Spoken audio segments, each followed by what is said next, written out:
is that there are slave auctions that very elite people attend to be able to own and buy the best mind control slaves that money can buy. Handlers, while being similarly trained, merely maintain and control the slave on behalf of the owner or programmer, ensuring the programming remains intact and bringing forth the correct alters to perform whatever function may be required at various times. Cheers, butterfly.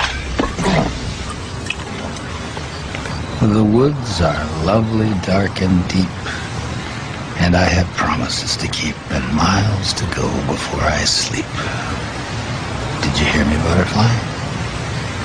Miles to go before you sleep. Perhaps the most notorious individual associated with mind control is Lieutenant Colonel Michael Aquino. Talking to Dr. Aquino and his wife, you are a lieutenant colonel in the United States Army. Correct. Now, and how does the Army feel about you being head of the Temple of Set? The Army has known about my religion for the entire span of my Army career, which began in 1968. And there was a reasonable amount of curiosity, as there has been all the way along, with what exactly is this strange and unusual thing. And I've talked about it in much the same way that I've talked here today on your show about it. And other than that, the Army has paid very little attention to it. Aquino, the silver-tongued savant of total mind control, served as a U.S. intelligence officer and Army PSYOP expert, where he helped perfect the science of creating mind-controlled subjects, garnering an above top-secret military clearance. A self-described expert in black magic, he joined his friend Anton LaVey's Church of Satan in 1969, where he quickly became a high priest before breaking away to found his own satanic sect.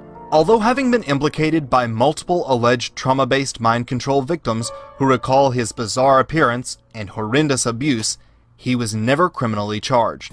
It was here, parents and others allege, that as many as 60 young children were ritualistically abused by soldiers of Satan. Colonel Aquino, we note, sir, for the record, that you were originally implicated in the dreadful charges of child abuse. We note also that no charges were ever brought against you, and presumably you have been cleared. Would you like to comment on why those charges were brought against you?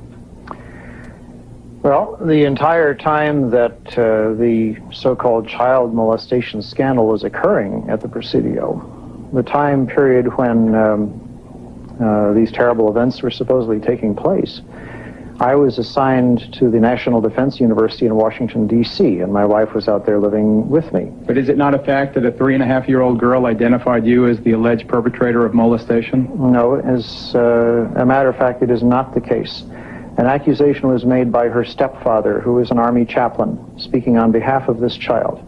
In her original interview with the FBI, she denied ever being molested. Well, I've seen you are innocent until proven guilty. You were never charged in this case. I don't want to belabor the point. I have seen, however, the affidavits for the search warrant of your home, and they indicate the child is speaking to the authorities, not her father.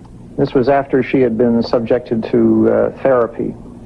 At least one victim, a child in daycare at the Presidio military base in California, was able to positively identify Aquino's home and describe with uncanny accuracy its distinctively satanic interior. As part of the investigation, a search warrant was served on the residence of Lieutenant Colonel Michael Aquino and his wife Lilith. Yes, Lilith.